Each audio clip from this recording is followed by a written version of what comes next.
सीधा साधा लड़का के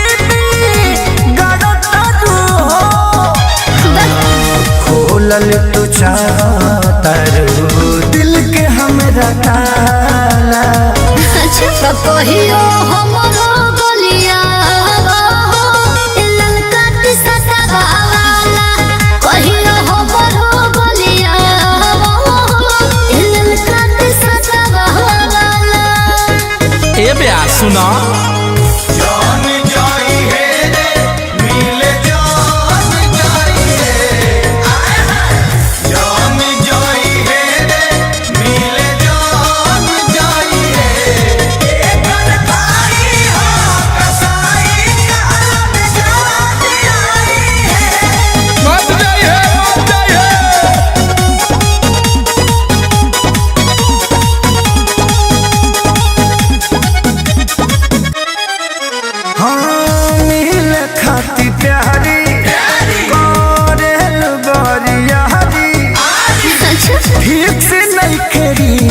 लेके मिलल पिछुआरी अरे जोन तेरा हो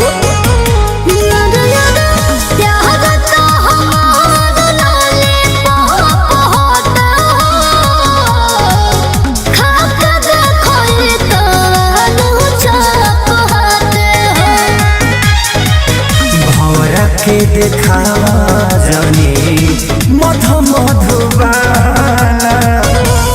कहियो हमरो गलिया ललका के सतावाला कहियो हमरो गलिया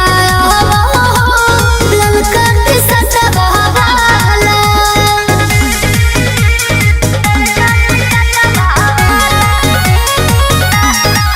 म्यूजिक बाय आर्या शर्मा। करे द पढ़ाई छोड़ द तराई सारा दिमाग हमार लव में लभेराई। ढेर बहाना मत मारो कि यार हो बन साथे तो जानी डाले हो कोहरावे में बैठ के भूगोल पढ़े हो। शुभम बाबा के बैठा ले अखिलेश खेसारी न पढ़ी तहरा पाठशाला।